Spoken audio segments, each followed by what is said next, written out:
Bienvenue dans cette 5e vidéo de notre série sur la fin des temps. Dans le message précédent, nous avons parlé de l'enlèvement de l'Église, ce moment glorieux où les croyants fidèles seront enlevés pour rencontrer le Seigneur dans les airs. Mais après cette espérance céleste, que se passe-t-il sur terre? Une ère sombre s'ouvre, le monde bascule dans le chaos. Et au cœur de ce désordre surgit un personnage redoutable, l'Antéchrist. Il ne viendra pas avec des cornes ni un air démoniaque. Il viendra comme un sauveur, un homme providentiel, un pacificateur, un génie charismatique, acclamé par le monde entier, mais il sera une contrefaçon maléfique de Jésus-Christ. L'Antéchrist est un faux sauveur dans un monde effondré. Le mot Antéchrist, du grec antichristos, signifie celui qui s'oppose à Christ ou qui veut prendre la place de Christ. Il est mentionné directement par l'apôtre Jean dans les épîtres. Par exemple, dans 1 Jean 2, verset 18, il est écrit « Vous avez appris qu'un Antéchrist vient. Il y a maintenant plusieurs Antéchrists. » Et en 1 Jean 4, verset 3, il est écrit « Tout esprit qui ne confesse pas Jésus-Christ n'est pas de Dieu. C'est l'esprit de l'Antéchrist. » Il y a donc un esprit d'Antéchrist déjà actif aujourd'hui. Nous le voyons. Séduction, mensonge, fausse église, faux évangile et un Antéchrist final, personnage central de la tribulation à venir. Après l'enlèvement, le monde sera plongé dans la confusion.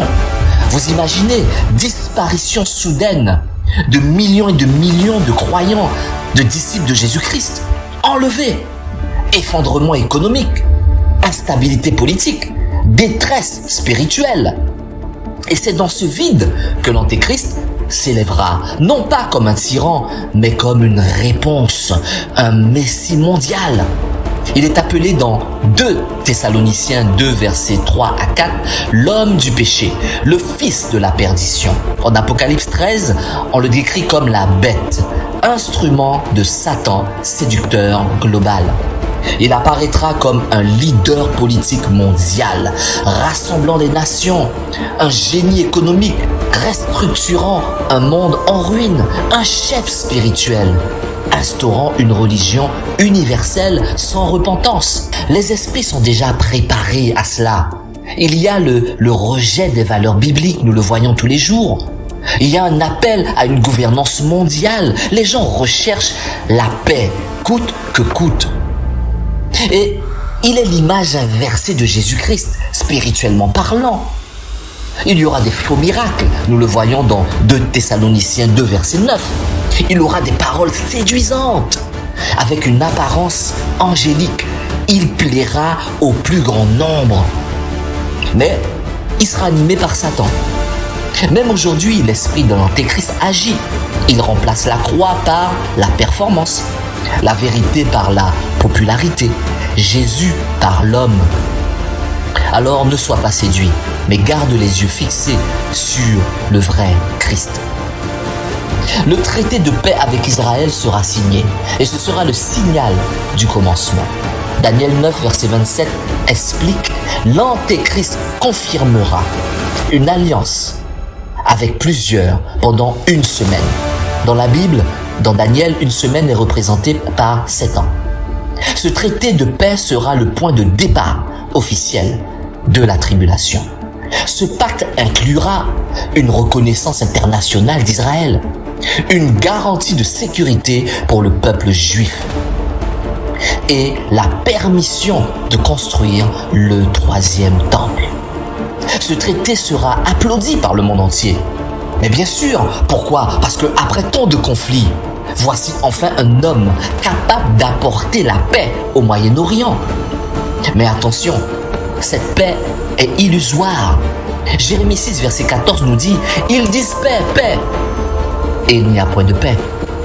Nous voyons déjà des accords de normalisation entre Israël et plusieurs nations arabes, comme par exemple l'accord d'Abraham. Une pression mondiale pour résoudre le conflit israélo-palestinien. Un désir croissant d'unifier les religions abrahamiques autour de Jérusalem. Le monde cherchera une paix sans le prince de la paix. Et chaque fois qu'on tente la paix, sans repentance, sans justice, on prépare un terrain pour l'antéchrist. Une fausse paix mondiale s'installera, séduction globale et unité trompeuse. Pendant ces 3 premières années et demie, l'antéchrist établira une illusion de stabilité, un ordre mondial économique restructuré, une monnaie numérique globale, avec des promesses de prospérité, des médias totalement sous contrôle, glorifiant le nouveau système, une tolérance religieuse de façade, mais sans place à la vérité biblique.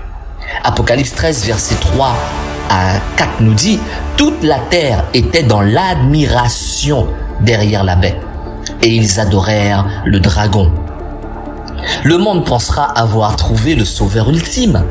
Fini les dogmes chrétiens, ces dogmes qui nous divisent. Fini les nations souveraines, place à l'unité. Fini les lois morales rigides, place à la liberté absolue. Mais cette paix est un poison sucré. 1 Thessaloniciens 5, verset 3 nous dit « Quand les hommes diront paix et sûreté, alors une ruine soudaine les surprendra. » Aujourd'hui, on veut déjà une religion universelle qui inclut tout.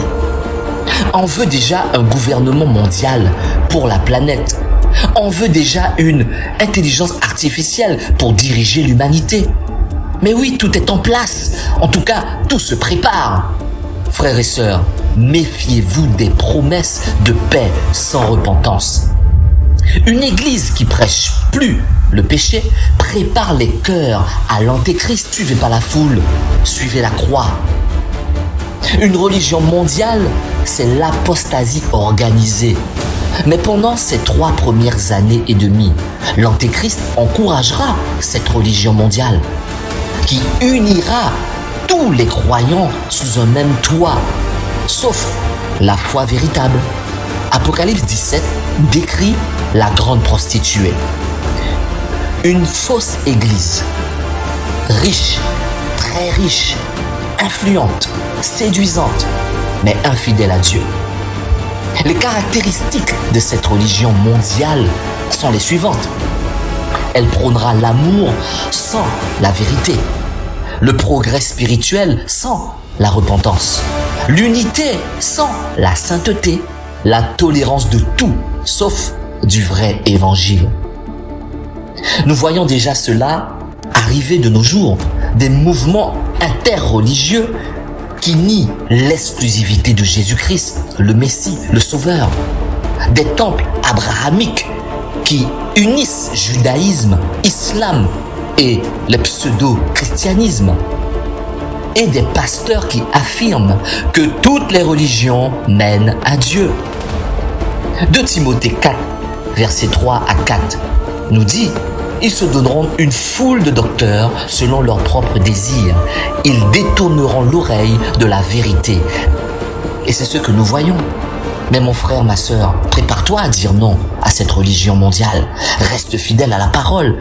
Jésus est le chemin, la vérité et la vie. Le seul. Il n'y en a pas d'autre. Toutes ces choses, c'est le calme avant la tempête.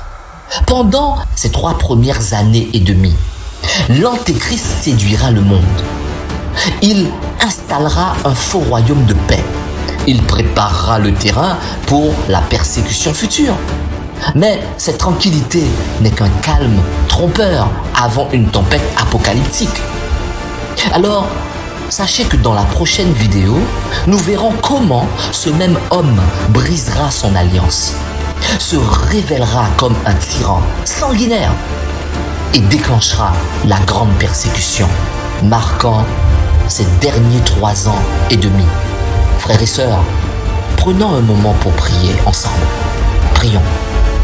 Père Céleste, dans un monde rempli de confusion et de séduction, donne-nous un esprit de discernement et de vérité. Aide chacun de ceux qui écoutent ce message à ne pas céder à la peur, mais à s'attacher à ta parole. C'est le moment. Fortifie les cœurs.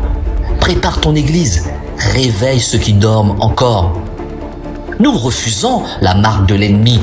Nous choisissons ta vie, ta lumière, ton règne. Conduis-nous par ton Esprit Saint et garde-nous fidèles jusqu'au retour glorieux de Jésus-Christ, notre Sauveur et Seigneur. Nous avons prié au nom de Jésus-Christ. Amen. Toi qui écoutes cette vidéo, si tu souhaites aller plus loin ou si tu as des questions, n'hésite pas à m'écrire via Telegram. Le lien est en description sous cette vidéo. Je serai heureux d'échanger avec toi et de t'accompagner dans ta préparation spirituelle. En attendant, écoute la Bible audio. Elle est vivante, elle nourrit, elle éclaire, elle transforme. Si ce message t'a parlé, ne le garde surtout pas pour toi. Dans un monde qui court vers la confusion et la séduction, ton silence pourrait coûter cher à ce que tu aimes. Ne laisse pas tes proches dans l'indifférence ou l'ignorance. Ne présume pas qu'ils savent. Ne pense pas qu'ils sont prêts. Partage ce message à ta famille, à tes amis, à tes collègues. Envoie-le dans tes groupes de tous tes réseaux sociaux. Tu n'as peut-être pas toutes les réponses, mais tu peux être le maillon qui sauve une vie. L'amour, ce n'est pas rester silencieux, c'est prévenir, c'est réveiller, c'est préparer. Car un jour, certainement, plus tôt qu'on ne le pense, Jésus reviendra. Et il ne faudra pas qu'un seul de ceux qui t'entourent puisse te dire « Tu savais et tu ne m'as rien dit ». Écoute la Bible audio.